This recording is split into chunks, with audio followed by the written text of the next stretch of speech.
Ladies and gentlemen, that phone bell means adventure. Hello? Hello? The young man answering the phone is Archie Goodwin. And the mountain of a man engaged in deep thought in the oversized armchair is Nero Wolfe. What was that? Somebody's going to be murdered who has no manners? Well, what do you want Nero Wolfe to do? Teach him manners? Oh. Hold on. Mr. Wolfe. Yes, Archie? We've got a prospective client. In case someone she knows gets murdered, she'd like you to do something about it. Very well. However, advise her. Yes? Not to get murdered herself. I never take a corpse for a client. Greatest detective in the world.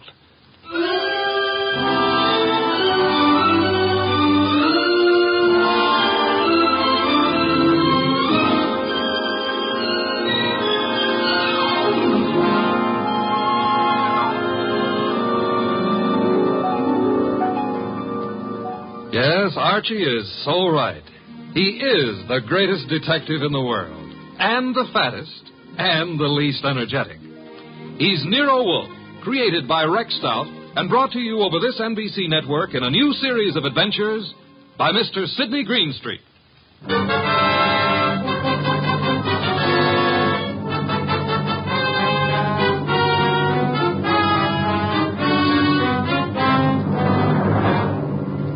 Tonight, it's the case of the Impolite corpse. It began on a certain night at 8:40 when Walter Channing, an advertising executive, was dictating in his office to his charming secretary, Brenda Barkley.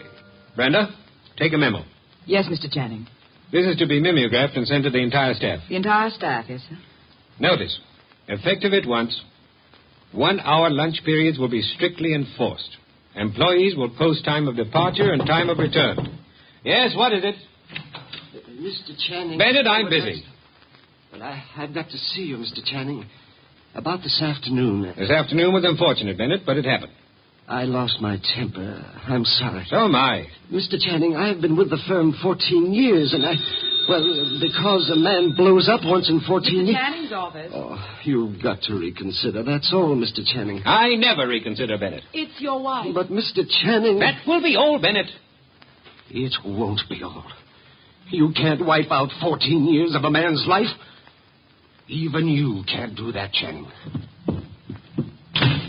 It's Mrs. Channing on the phone. Oh.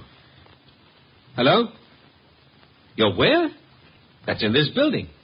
Since when has Dr. Ellis kept evening office hours? I told you there's nothing wrong with you. No, I can't. I don't know when I'll be through. And I don't want you hanging around up here. Well, take a cab or walk. I don't care what you do. What? I can't understand you. What? Goodbye, Doris. Where was I? Walter. Yes? You are going to reconsider about Tom Bennett, aren't you? Bennett was insolent this afternoon. I won't tolerate insolence. Yes? Shine, Mr. Channing? Shine? No. What's he doing down here this time of night? Half the staff's working overtime. Kelly's an enterprising shoeshine boy. Might have missed someone on his rounds this afternoon. Walter, about Tom Bennett. Forget Bennett. Oh, look, you upset the inkwell. Oh. Quick, block the stuff. Yes, of course. Did any spill on you? Spot up my trouser cuff. Lucky it didn't get on the carpet. Walter, about Tom Bennett. I told you to forget Bennett. All right, Walter, all right. Well, maybe you shouldn't. Maybe you'd be better off to use him as a model. A model? If he knows he's not wanted around here, he'll have the self-respect to get out. Meaning? Well, you've known for a long time you're not wanted. And you're still here. How you'd like to fire me. Denying that would be silly. I've been with this firm 15 years in January. Employees get a bonus of stock shares after 15 years' service. That's what I'm waiting for, and you know it. Suppose we get back to that memorandum. You'd like to get me out before I collect those shares, wouldn't you? I said let's get on with the memo. You'd be petty enough to do it, too, if you knew how. There may be a way. There isn't, and you know it. I'm too careful. You can't fire me without cause, and I've given you no cause, Walter.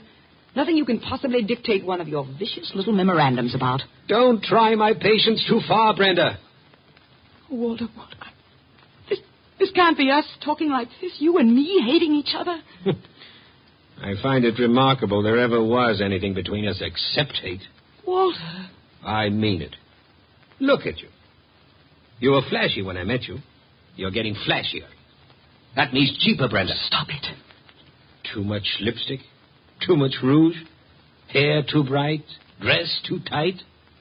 You're trying too hard, Brenda. You're labeling yourself like a sound wagon. I wonder what it is that stops me from killing you. Cowardice, of course. Now, when you've stopped sniveling, we'll get on with a memorandum. You ready? Yes, I'm ready. Notice. In the interest of economy and efficiency, junior executives will confer in the conference room, not in private offices. Mid-afternoon coffee and personal phone calls and daily shoe shines will be eliminated.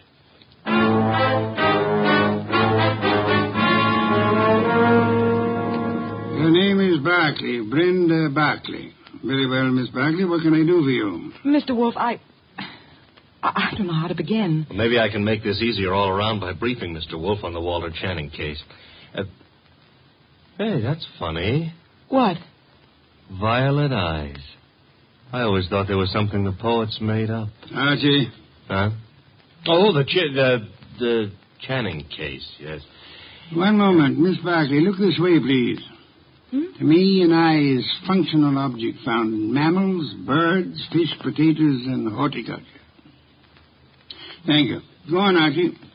Walter Channing was the boy wonder of advertising. At 33, executive vice president of Winslow, Hart, and Straightmeyer.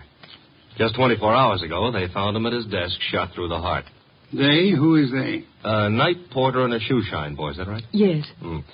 He'd been dead about an hour. The bullet went through Channing, his desk chair, and lodged in the windowsill behind him. Police thought at first it was suicide. The gun? 38, found it on the floor 10 feet away. No fingerprints, anyhow no clear ones. Seldom are on a gun butt. You say suicide was suspected. Why? The gun was 10 feet from the body. It was the smudges. Smudgy? Powder burns. According to the papers, he was sitting at his desk. There were no signs of a struggle. The gun was held against his chest and fired. But it wasn't suicide, Mr. Wolfe. Walter Channing would never have killed himself. The police have already decided that, finally, according to the evening papers. And I presume you, Miss Barkley, are a suspect. No, not yet. But you expect to be. That's why you came to me. When the police talked to her, Her? Doris, his wife. I've been Walter Channing's secretary for 8 years. At one time, we thought we were in love. Mrs. Channing was aware of this? Yes. Oh, it was a long time ago. It was over. It was finished a long time ago, but she never believed that. Neither did Alan. Alan who? Alan Mielik, head of the media department at the agency. We were going to be married when Walter and I... Well, Decided you were in love. Miss Barkley, who finally decided you were not? You or Mr. Channing? He did. I see. And Mr. Mielik believes you did not share this change of heart. Yes. Oh, he's such a fool. I dare say you fear Mrs. Channing or Mr. Mielik or both will reveal this ill-fated romance. You know what the papers will make of it, what the police will try to make of it. Miss Barkley, did you kill Channing? No. Oh, no, I swear I didn't. Oh, Mr. Wolfe, I didn't. Please, for heaven's sake, no tears. Archie, put her in a cab. Yes, sir. Then come up to the plant room. There are some things I want you to execute for me. Yes, sir. Women. Bah! Yes, Mr. Goodwin, I'm Abe Jackson, the night porter. I was working late that night. Mr. Channing, his secretary, Mr. Bennett, Mr. Mielik, and his secretary. About 10:30, I met the shoe shine, Kelly, on Mr. Channing's floor. There was a light burning in Channing's place. We went in to turn it off, Kelly and me, and there he was, sitting at his desk, a hole this big in his chest. Tell me, Mr. Bennett, did Channing have any enemies in the agency? Channing was a slave driver, Mr. Goodwin. The girls hated him and men were afraid of him. He'd send out memos like this one around. Here, take a look at it. It's typical. No coffee, no shoe shines, no office conferences. If you want my opinion, as one employee out of 150, whoever killed Walter Channing did the rest of us a favor. You're Amy Long, secretary to Alan Mielik. Now, what can you I can tell you plenty. How she jilted Mr. Mielik, took up with Mr. Channing, got thrown over by him. I wouldn't go so far as to say Brenda Barkley would murder anyone. But if she did, Walter Channing would be 1A. Channing get his shoes shined on you? Like all the agency men, sir. You know, it was Jackson and me found him. Everyone else had gone and left himself, poor soul, sitting at his desk, dead.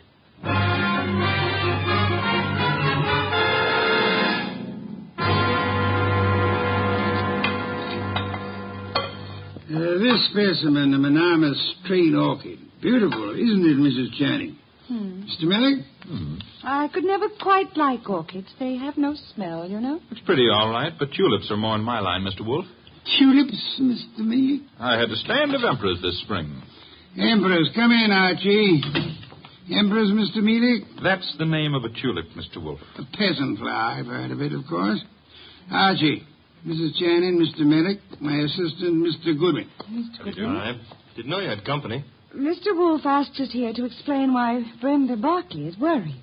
And you have both agreed to respect her position. Brenda ought to know I'd never tell the police anything to get her into trouble. Phooey. Sir? He said phooey, Mr. Munich, meaning he doubts what you say and does not admit your right to say it. Archie, Mr. Millick, you say you had never intentionally informed on Miss Barkley. Certainly not. The tongue slips, sir. We would expect you to guard your... What? Do you think What that... I started to say. You asked us here because Brenda Barkley is your client. I despise Miss Barkley. Everyone knows that, and why. But I wouldn't stoop to implicating her in murder. You believe her innocent, then, Mrs. Channing? I believe she lacks the gumption to pull a trigger. Poison, I wouldn't put past her at all. Mr. Mealy, would you be kind enough to see me home? Of course, Mrs. Channing. Good day, Mr. Wolfe. Good day. And Mr. Goodwin. You have, I suppose, an exhaustive report from me, Archie? 7 pages of notes. Save them and get me a bottle of beer. You're in a rosy mood. What happened? I said I would like a bottle of beer. No, you wouldn't. Archie, you better... Don't puff up about it. Those vest buttons won't stand the strain. I can't get you a bottle of beer. Why not? You ordered me to hold you to 4 a day. I rescind the order. You also ordered me not to let you rescind the order. What's the matter with you, anyhow? I have had to entertain 2 very dull people too long. Both those dull people are prime suspects. Mrs. Channing is a woman scorned. Mealick lost his girl to the guy who was killed. I can't blame her for throwing him over. Archie, the man grows tulips. What? Tulips. Well, give me a report. I checked the agency, everybody who was working down there the night of the murder.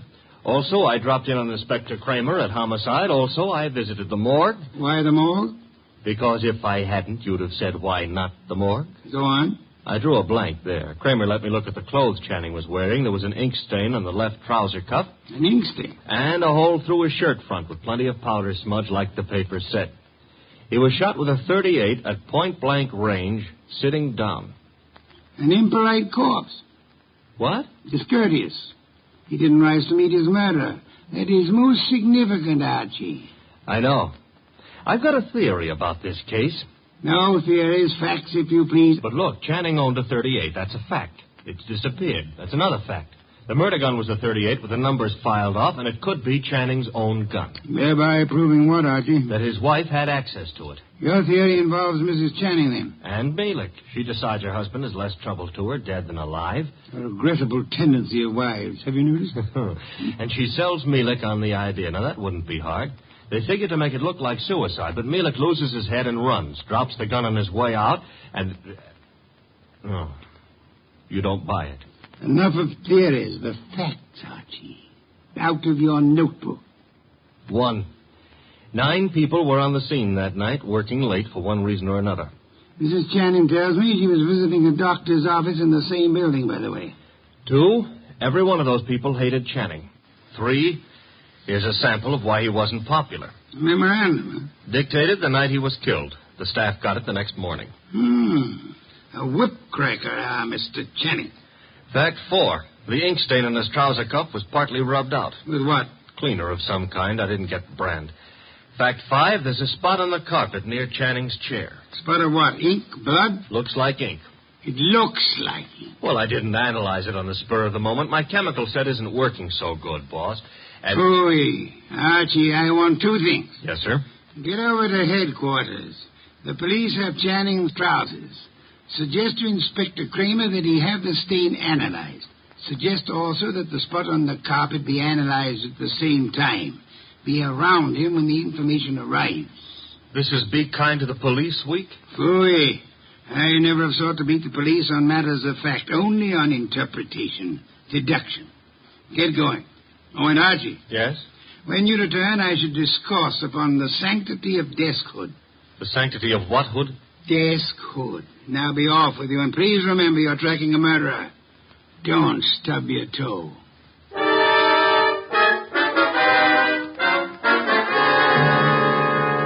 Goodwin, the thing on the carpet was a dye of some kind. Dye, huh? Mm-hmm. How long will it take the lab to give you the analysis on it, Inspector? Oh, not very long. I've got the report on what was used on the trouser cuff right now, though. And? They found traces of carbon tetrachloride. Wait a minute. This goes in the notebook. Okay, carbon tetrachloride. And something else. Goodwin, what's Wolfe after? Interpretations was what he said, Inspector. You object? No. Maybe I'll get an interpretation, too. The something else was perchlorethylene. Perchlor... Why, Inspector, such language.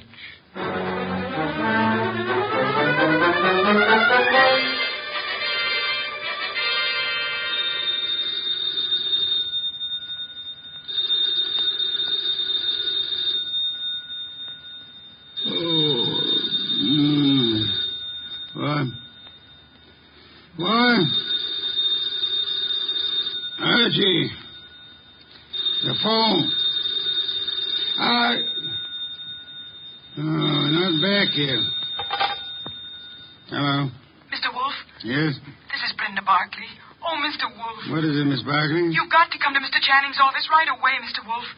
Mr. Goodwin has been to your office. Everything I need to know. You've got to come, Mr. Wolfe.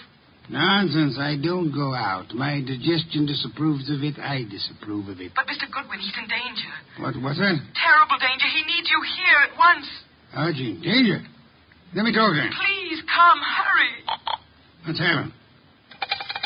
Hello. Barkley. Fritz, get out of the car. Bring me my wool muffler and worsted vest. See if you can find my galoshes. Confound it, I've got to go out.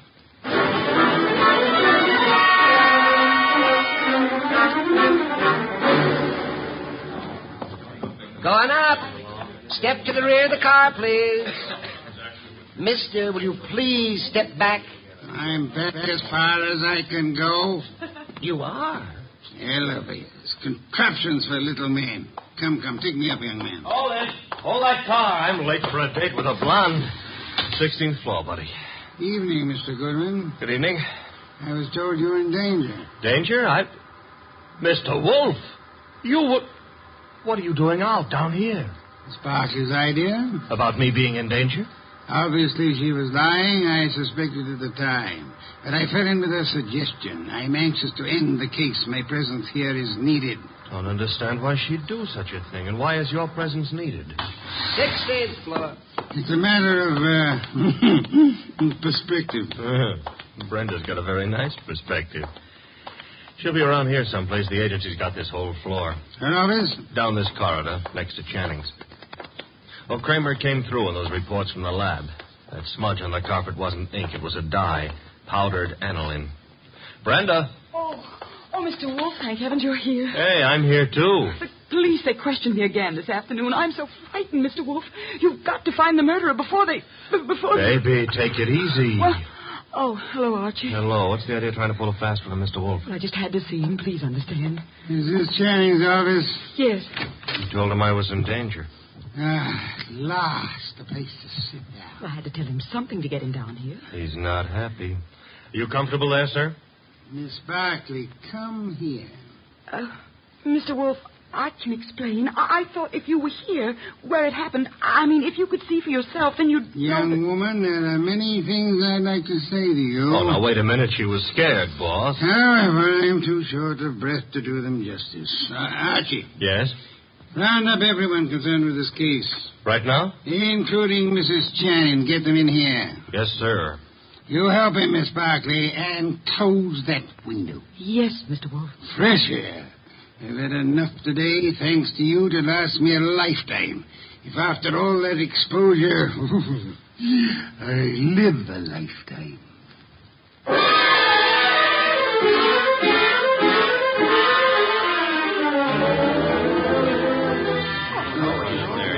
What's going on here, anyhow? A tea party. Find yourself seats. Keep your knees steady. All right, Mr. Wolfe, everybody's here.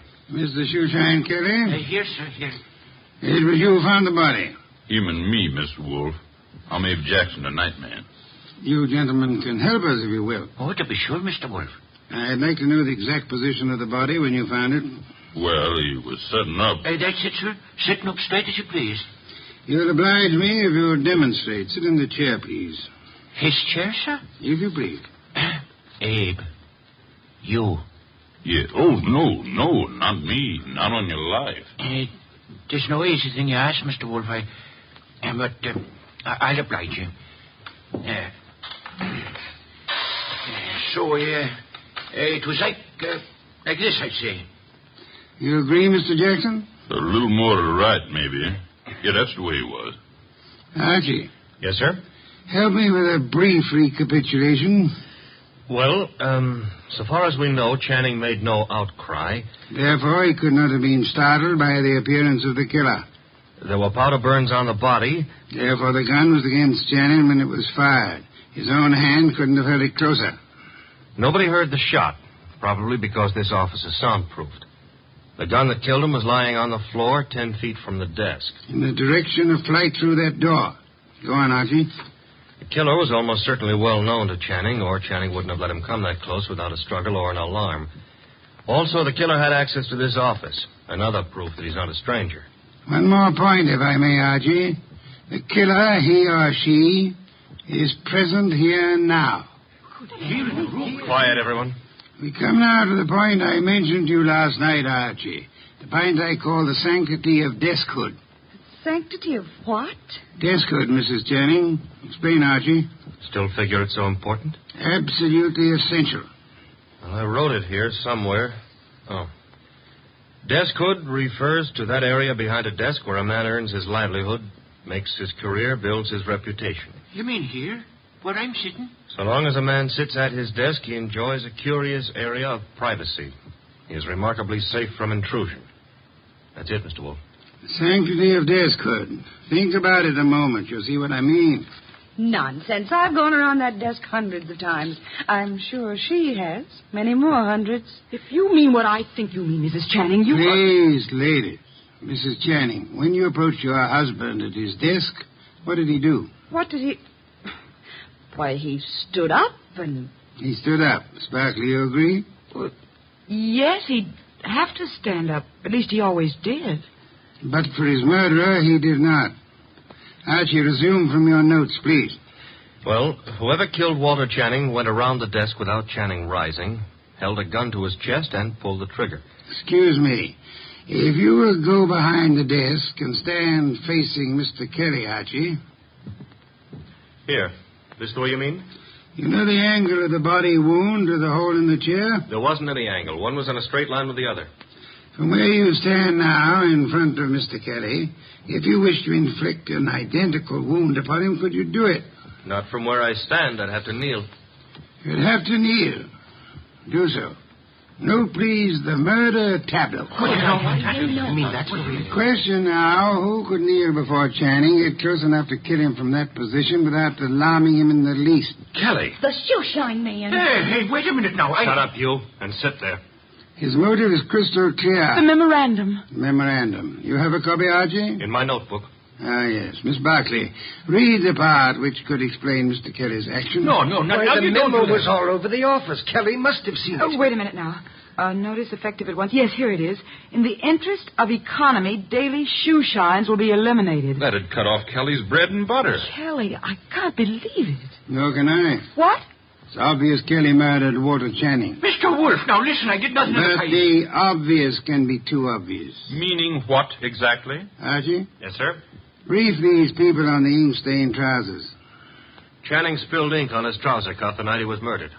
Somebody tried to clean the spot off. With what? According to the police analysis, carbon tetrachloride and perchloroethylene showed up. Both non-inflammable ingredients used in many commercial cleaners. Exactly what are you getting at, Mr. Wolfe? One moment, Mrs. Channing. Mr. Goodwin also has an analysis of the spot on the carpet behind the desk. Archie?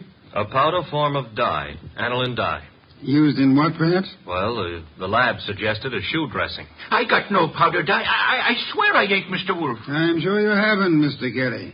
You'll find this particular type of dressing is used on women's shoes, suede shoes, usually. I don't understand. Wait a minute. Yes, Archie? If a woman... Now, suppose a woman knelt in front of Channing to clean that ink spot off his trouser cuff. That smudge could have rubbed off the tip of her shoe onto the carpet. Exactly. I believe you'll find a typewriter cleaner contains tetrachloride and perchlorethylene. Something else just occurred to me. That memo was sent around the morning after Channing was killed. I never thought of that. True, Archie. And for only one purpose, to point suspicion at Kelly. But when the police didn't take the hint... Go on, Archie. What then? Somebody else was brought down here who would. Comes around to 3 questions, doesn't it? Who knew about the memo? Who had access to Channing's file where he kept his gun? And who made sure Nero Wolfe would see the evidence against Kelly? 3 questions, Archie, with one answer that spells the name of the murderess. Our own client, Brenda Barkley.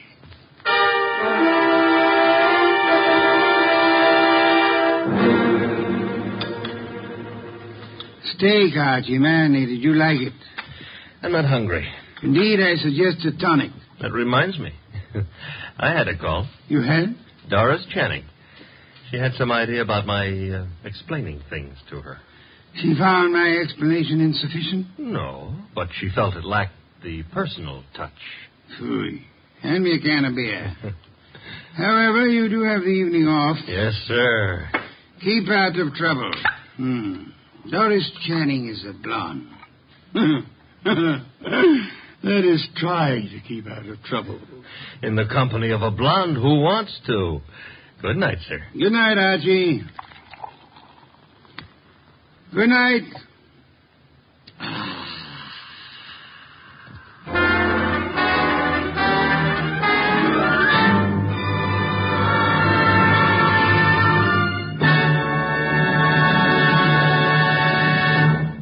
You have been listening to The New Adventures of Nero Wolfe, starring Sidney Greenstreet.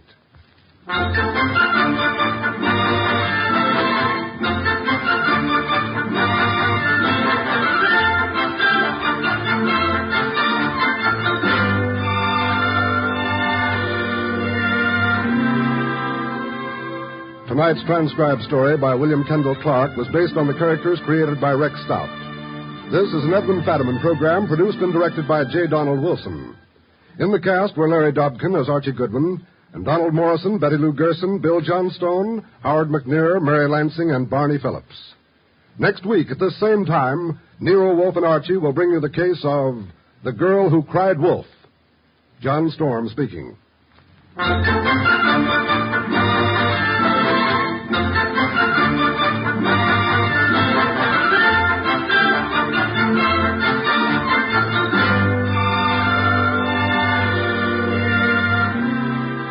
Nero Wolfe, Archie, and all of our cast hope that our listeners have taken time out from this busy Christmas season to help brighten some youngster's Christmas day.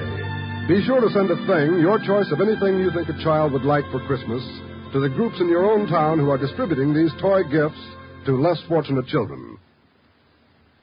3 chimes mean good times on NBC.